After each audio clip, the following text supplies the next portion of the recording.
Welcome to episode 1 of 1188 Outside the Box, where we believe that every topic has a potential to spark inspiration, laughter, and deeper understanding.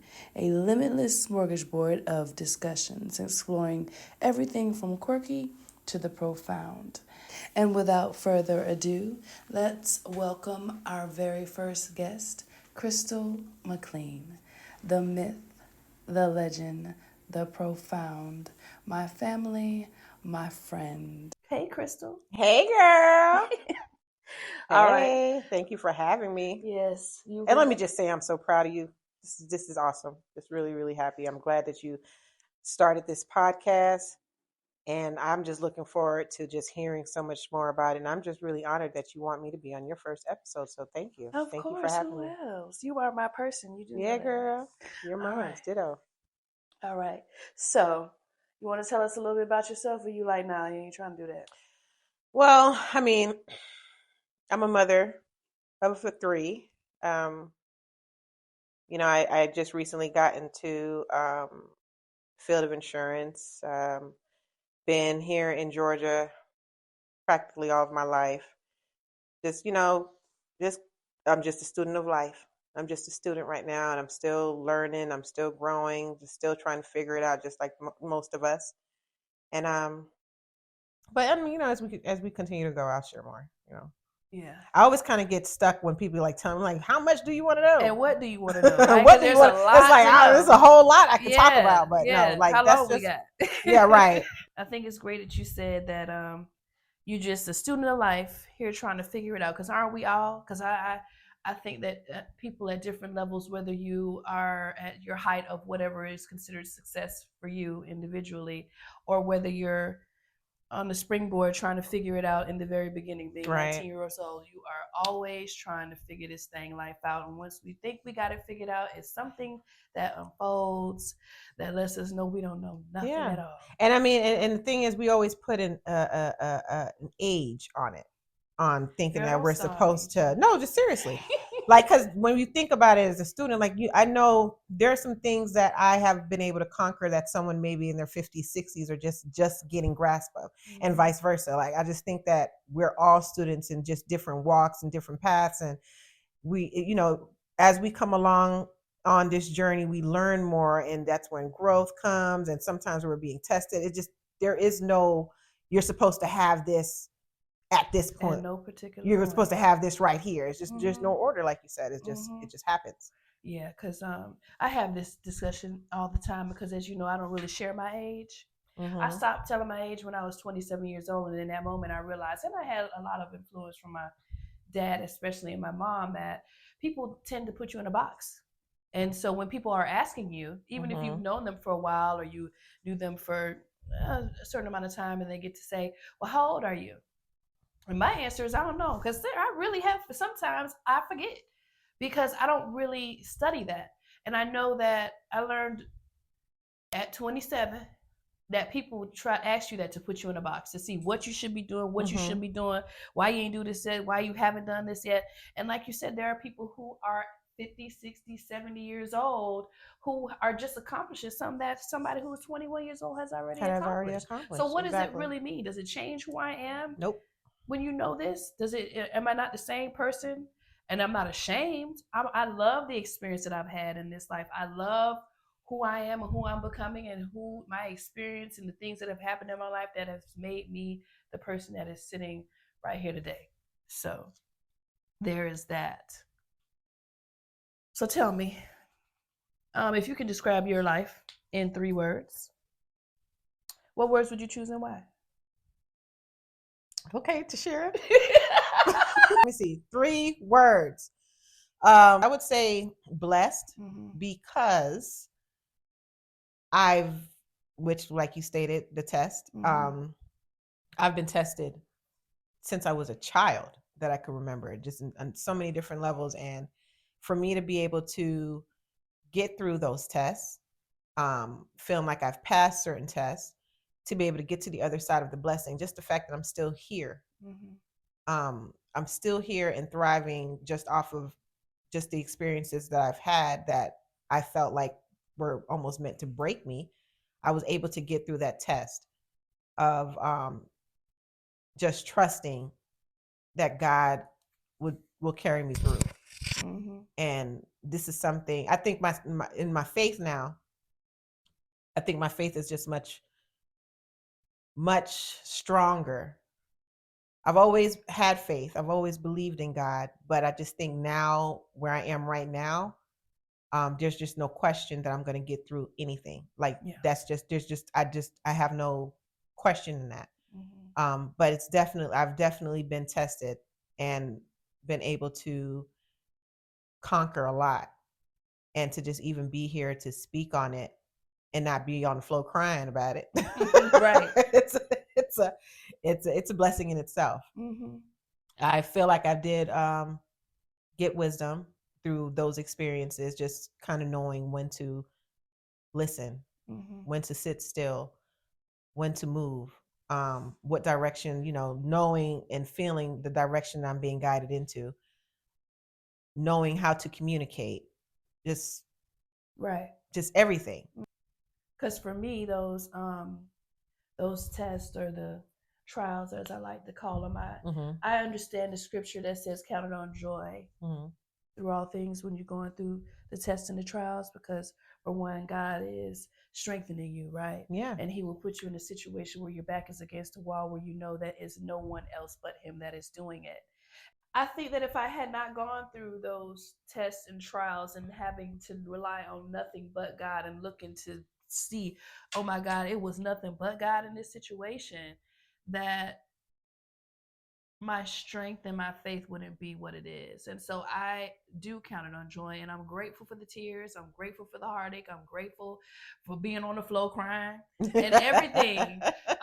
Yeah. Because oftentimes we seem to try to rely on ourselves, especially if you're somebody who is just so used to doing everything by yourself, mm-hmm. and taking care of yourself. So I feel like I kind of got lost in that whole self thing. Like I said, I've always believed in God. Mm-hmm. I've always had some bit of faith, but there was a time in my life where it was within some years of me just totally relying on myself. Mm-hmm. Not saying that God wasn't there, but I just felt like things weren't going to move unless it was totally 100% dependent on me. Mm-hmm. So when we kind of just released that whole, from becoming so attached to the outcome that we want things to be, that's where we fall into a whole lot of disappointment, because we're wanting things to go into a certain we want things to be aligned a certain way. We want things to happen in a certain order, where sometimes, when you count on God and you literally hand it over to God, you may be directed somewhere else. It may happen in a completely different order from what you had in mind, but you have to be able to let go of that attachment and stop thinking that I'm doing this. It gotta be this way. It has to be this way. Or it ain't gonna be right. Right. And what I've learned too is that when you do let go, mm-hmm. and let God, even though it's so cliche, yeah, right? But it's a real thing. Truth. It's truly the real thing. You let go and let God have His way. Let it be and if it's in His will, then it's perfect for you. And a lot of times, I could think back on quite a few things, and if it did happen, I be another person. I would be dead probably. Oh my gosh! You know what I'm saying? Dead? It's a whole lot of things. What you was trying to do? Dead? Like praying for certain things, praying for certain things, wait for it to unfold. You wanted to unfold, or having certain way. Friends, or whatever the case may be, would have led me down a totally different path. The path that I'd have been in a crazy house, dead, jail, something. Yeah, I get you know. So God will save your life, even through your sadness and your disappointment, and then if you just I find that, and this is most recently, probably within the past couple of years. Mm-hmm. With my journey with Christ, is that when I just allow Him, the outcome be better than what I could ever imagine. Better than what you wanted. And it takes you on a path that is just great. Opens up opportunities that you didn't think that you even wanted. You better say it. And then you find your purpose. You feel purposeful. You feel fulfilled in the things that you're doing and the path that you've been set on, that you might not have even felt that you would feel that way. And what's even more beautiful about that, and even having that experience, is to be able to share that testimony with somebody else, because someone else is right. Somebody is right where you were. Mm-hmm. Somebody right now is right where we were. or even going through worse and just need to hear your story, need to hear your testimony. Because people always take a look at the glitter and the gold and the outcome and not even paying attention or not even wanting to recognize you don't know what a person went through. Right. You have no idea what a person's story is. So being able to share that and be open enough to share that and give that testimony definitely can just be a light for somebody else. That's a part of our purpose, right? To be that, to be that light. Yeah. To be in the image of. What's success for you? And how has it changed over the years? I used to feel like, and I mean, it's me and you're rapping, and you know me. So my thing is, I used to think for years, and I only felt that for years because I felt broke. That money was everything. All I wanted to do was to get some money. So if I was in a position where my back was against the wall, my finances wasn't right, that would push me down so low. I used to feel depressed because I ain't had no money. Right. And thinking that it's going to bring me happiness. Success for me is really just, not to say money ain't it, because I mean, I'm not going to sit here and act like, look, I want money.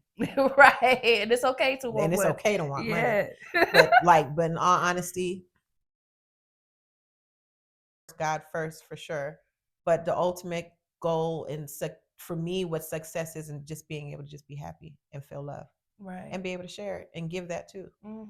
And being able to not let a lot of outside forces determine whether or not I'm happy. Be of service to other people, to be able to help, just to be able to have somebody that you can go to, even if for them to just listen to you. It's just, I want to be that for somebody as well.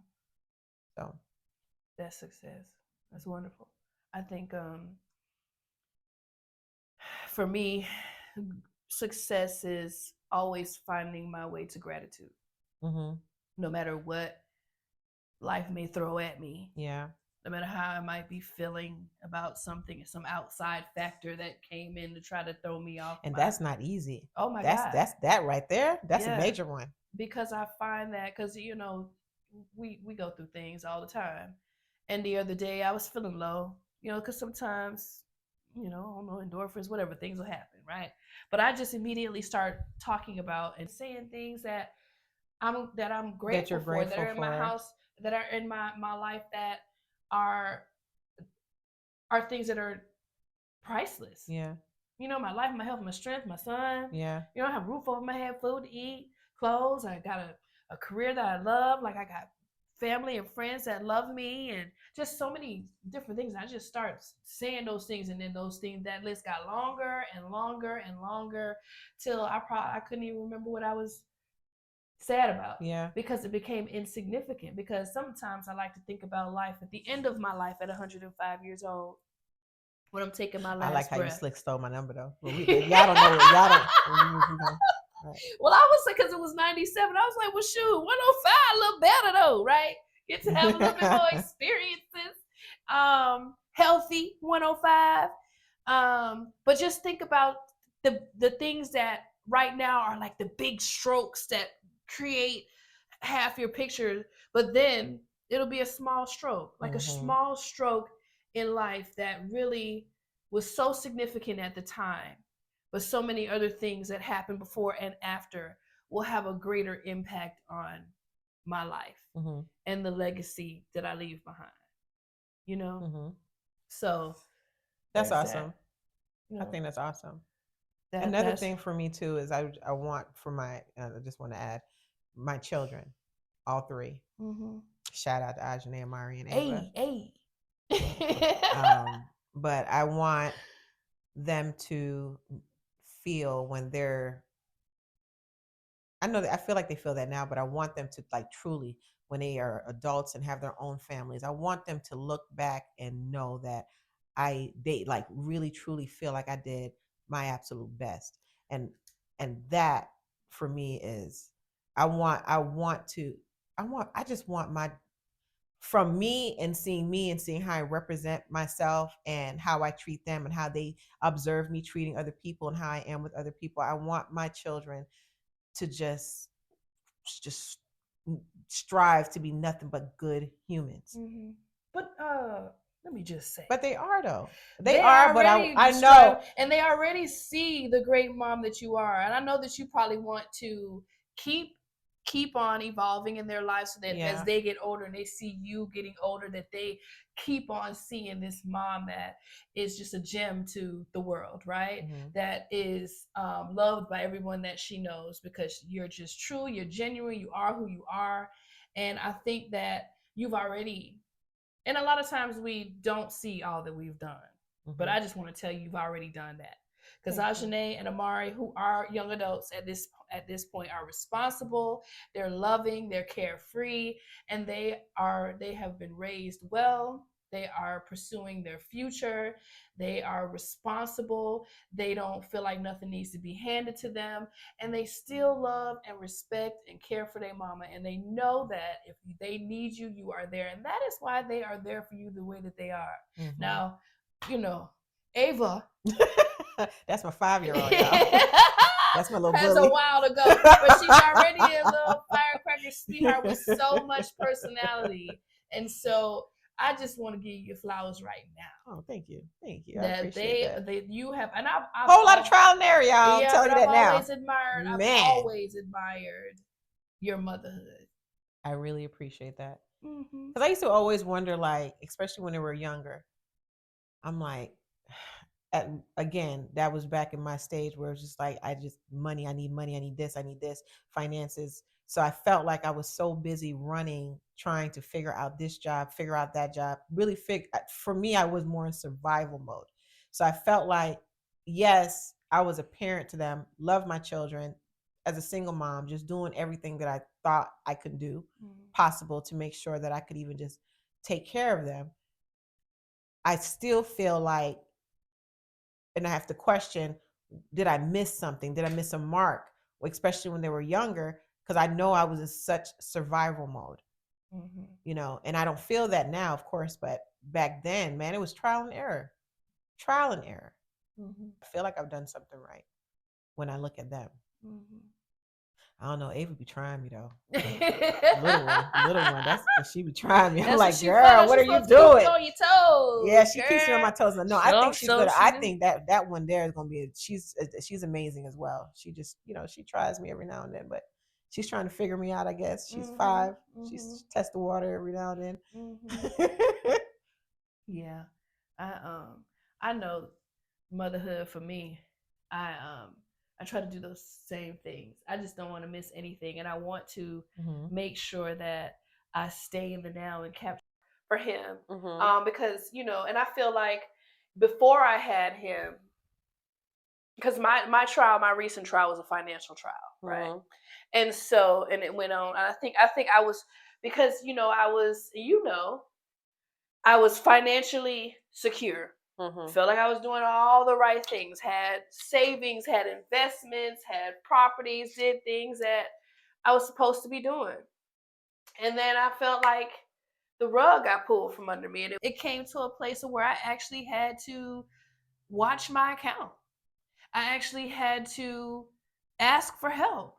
And wonder how I was going to do this and that and that and that there and the other. And then I became sad because before I had a child, and in his early years, I was able to do things with him and give him the childhood that I think that he deserved and create memories and those sort of things. And then it turned into me wondering how I'm going to do it.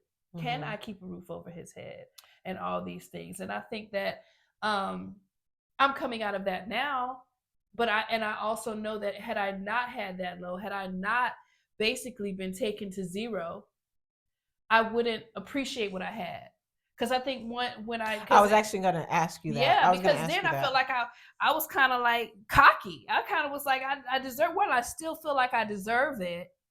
I don't think where I knew where my source came, where it was coming from. And I don't think that I knew how blessed I was, that he gave me those things. It was all on me manifesting. It was all on, because at the time I wouldn't even say Jesus Christ. Okay. And so being at the low of low credit, bank accounts in the negative, wondering how the fuck did you get there? Oh, so you said fuck, because I was wondering, are we going to be able to curse here? Okay, y'all. Yeah. Listen, I'm still being worked on. I got a real bad I caught myself before. I was like, I don't think I can curse. But since she said the F-bomb, which is the worst one, I guess I can. No, but seriously, wondering how I'm going to do it. But God never let me fall. Right. It was all the necessities I had. Mm-hmm. But the extra things that I wanted to do just on a whim, if I wanted to go here, take him there and do all these things, it was those things I had to think about or not do. I had to ask for help. I didn't realize how prideful I was. Because I've always been secretive. Don't want nobody in my business.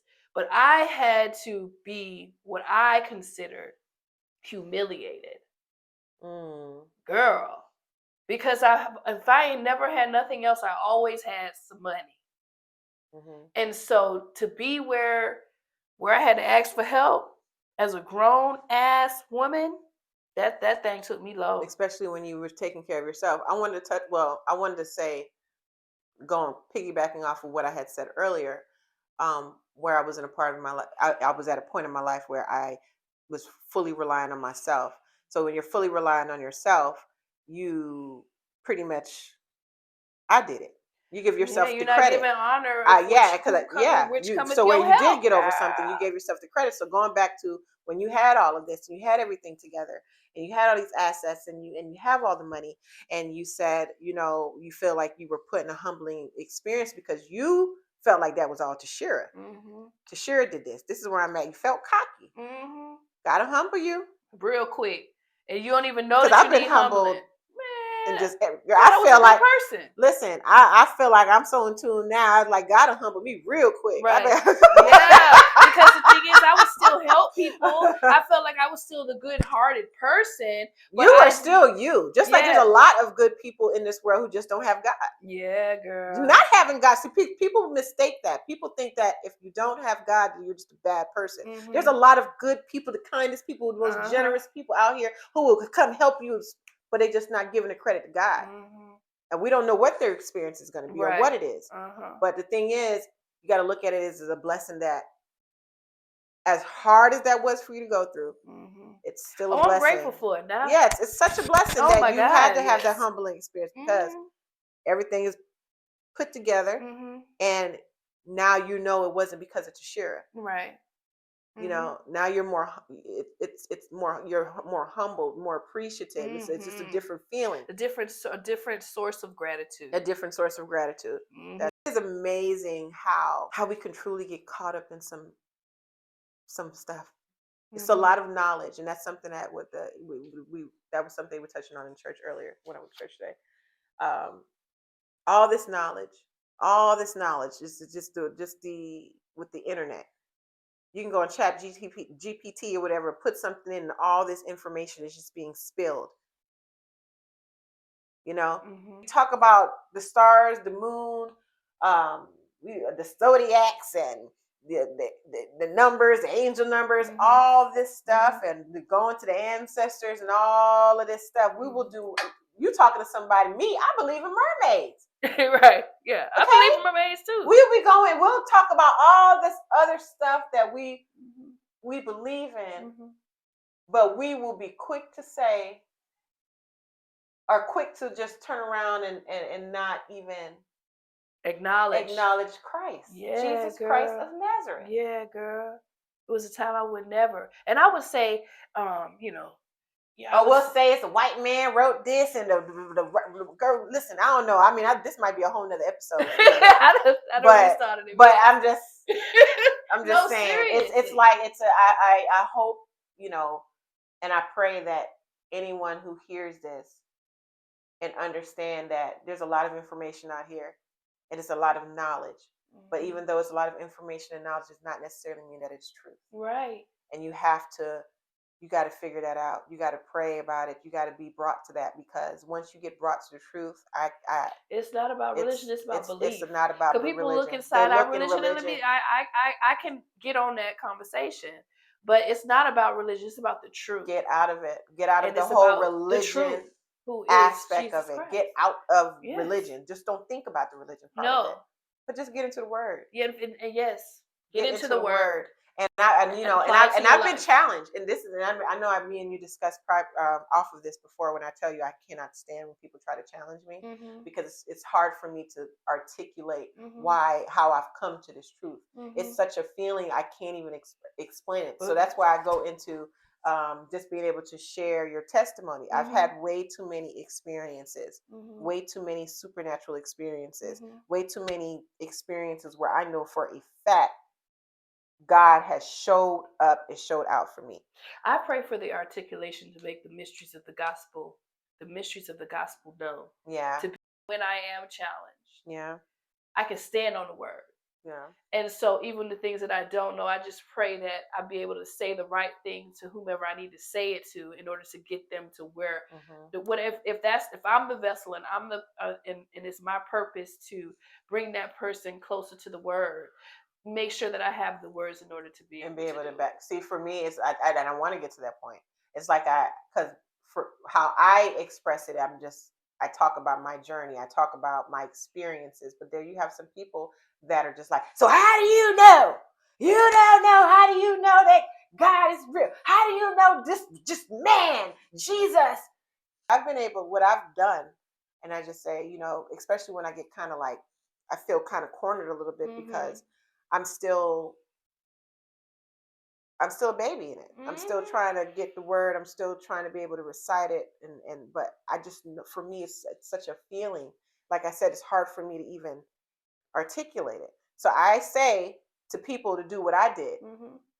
Ask God. He will show you every single time. Ask now God. You open up, you knocking, he will answer.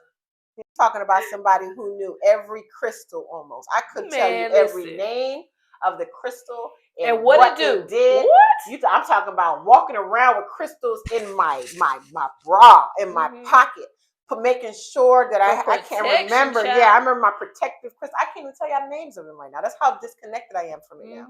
I used to have crystals all through my car. I was like, this is what's protecting me. I had it in my pocket when I would go out. Like, what in the F? Right. So when I think about those moments, and I'm thinking about now, like, oh Lord, thank you. When I had my come to Jesus moment, girl, I was scared shit. I was like, let me get rid of all this shit. I got my bag and got rid of all this, because Lord, forgive me. Forgive me for this. Forgive me. I had all kind of stuff I should have, and the thing is, when you're in it, it feels like it's such the right thing. You feel like you have connected with your ancestors, and this go is what outside it's when supposed it's to be, a new moon, and the new moon, and I knew all that stuff, and it's kind of like deception. And the thing is, it's all. But we couldn't believe in Jesus Christ. We believed in rocks. Yeah. Imagine how it is for people like us, who people knew was into crystals and all that other stuff. And we like, yeah, girl, Jesus is gonna talk to Jesus. Imagine looking at us, you hypocrites. Like, I know, but that's why. But guess what? I had to walk through that so that I can help you get out of that and show you, like, that ain't it. Yes, that ain't it. Or just be the example. Yeah. To have the testimony and be able to relate to. I know what you're going through. I know how you feel. I was there. I was you. Yes. I don't need all this stuff in the corner of my house to pray. To get protection or protect myself. I talk to God. Yeah, man. I pray. Go to every corner of my house. Promise. Go over to my window. God. Yeah. Call in the name of Jesus. Amen. Cover me, my house. Cover my car. Bless our going out and coming in, and I'm completely at peace knowing that I'm straight. An unspeakable peace. Man, it's amazing how things can change. Life, boy. Life. And it took for me to get to that of going through one of the hardest things I felt like I had to go through. And I felt like I couldn't take it anymore. And none of those crystals and those rocks was helping me out of the distress that I was feeling, to where I literally had to ask God on my. I always believed in God now. Always believed in God. Couldn't sleep. I was going through a lot, and I had to call on God. And I remember screaming in my room, like, I need peace, I need comfort, I need some sleep. I hadn't slept in days, and I just felt like I was in such distress. And God showed up for me that night. That night. Won't He do it? That night. And I haven't been the same since. Right. I remember my journey when I was in this room and I started praying. And I would always start my prayer, thanks to the Most High God, creator of all things, from whom all blessings flow. But my disconnect was Jesus, right?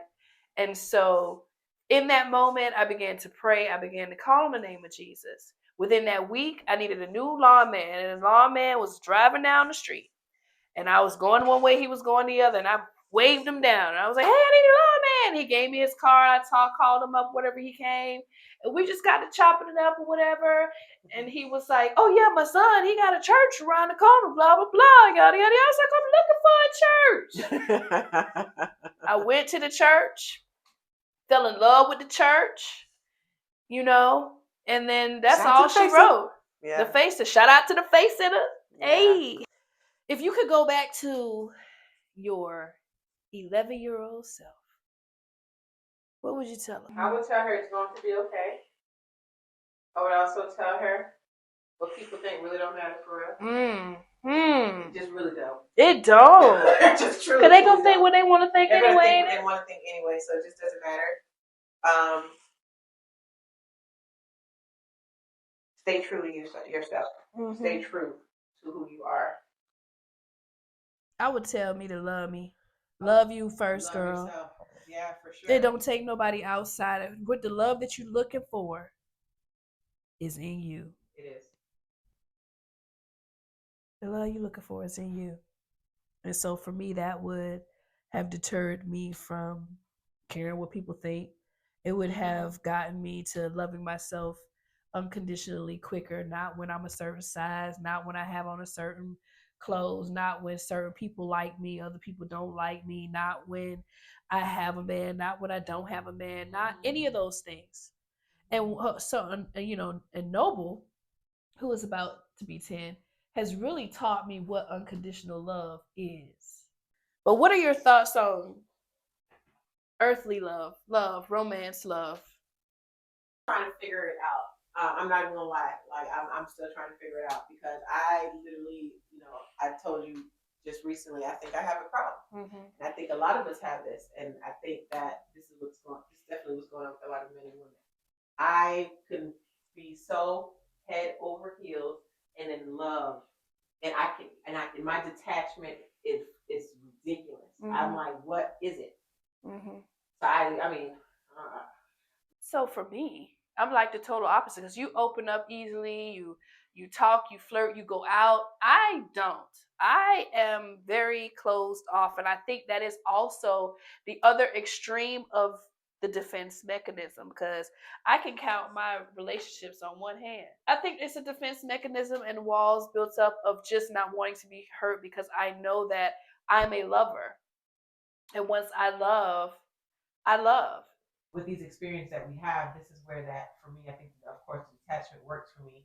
It's just experiences that, in general, because we got to let go of what we think that outcome is going to be. Yeah. So when it gets to that, if it gets to that point where it's like it doesn't work out, enjoy the experience for what it is. Take from it what you're supposed to learn from it, and just move on to that again.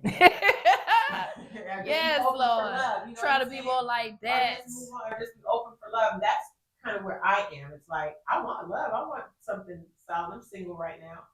However, I don't know. I guess I'm just like, I love me so much.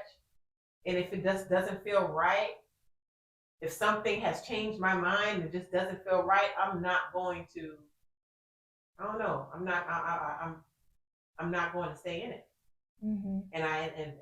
But for me, I think that's a part of relationships, though. I mean, to a certain extent, right? If I'm not in it, to me, it's just unfair to the other person too. So if I'm not in it, I'm just not in it. And I get it. You're in a relationship, and that's what happens. I can only, I'm sure you're in a relationship, and you're gonna be with people a person that you don't even like half the time. But my different kind of, it's just different. It's like I don't even want to, and it doesn't even get to the level of being that serious for me.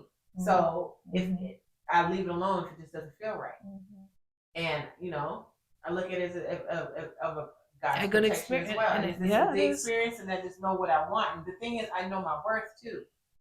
I've dealt with some shitty people before, and I've come across some horrible individuals before. So it's like the growth that I've acquired and the level of respect and the love that I have for myself now. I'm not dealing with nothing that doesn't feel right to me. I don't want to. I actually refuse to. I feel like, me personally, I feel like I've compromised myself a whole lot for people. So that's something I just won't do. So, I mean, and it could, in a sense, be a form of defense for me. But, I'm still like, okay, God. And the thing is, too, nowadays, if I even meet somebody, I'm praying about it first. And then, if I'm a strong believer. I feel like God got me so much that if this person has to kind of fade off or I got to fade from them, that's just God's way of protecting me and just letting me know like this ain't it. And I pay attention to those signs. The thing is, we be knowing, especially us women, men too, but us women, I can speak as a woman because I'm a woman. We see them signs. We do. We absolutely do. At the initial conversation, we see them. If you pay attention, you know when someone just is not right, but you're so caught up in what you think it's going to be. The thing is, we be so far ahead in our mind of how we imagine things to be. We want it. We're looking at the person for what we want them to be. They're showing us who they are. They actually show us in the very beginning, but we're so infatuated by the conversation. We're so infatuated by the way we feel. We got to get out of our feelings because we seriously. We be so into our feel. We feel this. Oh, I feel. Oh, I'm a feel person, feel child. This, man. Don't God forbid you sleep with him and this ain't good. Oh, I feel everything about this man. I love him. Sex will make you feel like you love a person where you don't. Seriously. So you be all into this feeling, and then you're taking that moment of how you feel, and you're thinking like 10 years down the line, like me and this person, we together, we're in a happy marriage, we got the kids, we got that. You're looking at all of this, and that's not even what the reality is. So the whole time you're with this person, then they'll start showing the mask is going to be removed, and they're starting to really show you more and more who they are, even though you're seeing it, and you're seeing it. And I was watching a video randomly the other day, a video popped up on YouTube, and the guy made perfect sense. He was like, men and women, we got to get out of this. Stop getting so confused with what we think of the person. Because I can think he is the most charming, most beautiful, most giving, most just everything. I think this is what he is. But how do you feel? How does this person make you feel? Are you anxious? Does this person leave you with anxiety every damn day? Because he may have called you, or is he making you feel sad? Does this person make you cry? How is this person actually making you feel? Separate what you think from that person. Separate what you think and how you feel about the person. How is he making you feel? Like, what is he doing to make you like? You get what I'm saying? Yeah, Am I making sense? Like, are you anxious? Are you arguing with this person? Are your thoughts about this person matching his actions towards you? Towards you. And the thing is, that's what we get caught up in, because the person could be making you feel like crap every day, all week. You stressed out. You can't even think straight because this person just has you in a frenzy, but you love this person so much. And who that person's mask was in the begining. Who's that person? And you're still chasing. It's like a high crack. We talk about crack. Listen, we do not do. We talk about the fact that how people get addicted to crack. How do you even try it the first time? Try it. Yes, but just think about trying a person, and they got you so high from the initial encounter or whatever, however long that was, right? And then they completely switched. That high went down, but you're trying to chase this because that person is what stimulated you in a way that gave you so much desire for them in the first place. It's so messed up, man. And I also saw a video where the gentleman was explaining to the woman that it's when you're going through heartbreak or a breakup or whatever it is not the person so much that you miss. It is who you were when you were with that person, how you felt when you were with that person. It's not so much the person, because by the end of it all, being that you're not together anymore, that person was no longer who you fell in love with, clearly. But you're missing, what you're missing is the experience and who you were in that experience. And it just made so much sense to me. Truly did. But don't close yourself off, girl. I mean, and I know that's also, if you're closed off, because that's that law of attraction is still a thing. What you think, your mind, and who you think you are, and so a man thinketh he is, and all these different things. So if you are closed off, then you're not opening yourself up for, and I know this, for things to come to you because the door is closed. All right, to end this thing off, I'm going to give you 3 words. You pick one and expound on it. You said pick one what? Expound on it. Okay. Mindfulness, passion, vulnerability. Vulnerability is really interesting because it's, for me, when you think about the word vulnerable, expressing it, and it's crazy how we look for that in other people. We search for that. We want to see the vulnerability and see someone else be vulnerable, but we don't want to do it ourselves. Vulnerability and being vulnerable is not a bad thing. Why do you think we don't want to do it ourselves? We're pretty much naked. Yes, that's how I see it too. You're naked. In the middle of the street. You're literally naked. It's like this person sees you, or people see you. And people, and oftentimes people think that when they're vulnerable, it puts them in a state of being weak. And not everyone wants to feel that. Right. No one wants to feel like they're completely naked. No, and I think that when you're vulnerable with the right person, it's a form of so much strength. It is. It's a form of strength. I think it's a form of strength in general when you're able to be vulnerable. But we run away from it. We look for it in other people. We want people to feel good and be comfortable enough to be vulnerable with us. But we don't want. I think it's because we know ourselves, right? Right. I know that if a person is vulnerable with me, I know how sacred that is, and I know that I'm evolved. I know if you share it with me, I'll make it a safe space for them always, especially if it is reciprocated, right? But then that brings me to mine, which is mindfulness, because I have I've come a long way, but still, when I get angry, I definitely have to be mindful of how I react to things, mindful of bridling my tongue, of being still and being silent for a while, and being patient and patiently waiting on what I have to say, and not reacting in the moment. Because when I react in the moment, especially when seriously hurt, I say any motherfucking thing. I'm gonna try to tear you down. My mouth is very lethal. I used to take pride in that. But I don't anymore, because your words can really, really, really, really, really hurt people, even the strongest people. Yeah. Especially when you're telling them something about them that might not be their best characteristic trait. Whereas if you would have said it in a different way, it might have probably helped them to see that and become more in tune with themselves. And so I try to be being mindful of how I speak to myself, and being mindful of how I speak to others and make them feel. That's beautiful.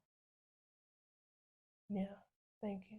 So that was great. First episode. Yeah, it's gonna be like 3, 4 part 1, part 2, y'all, part 3.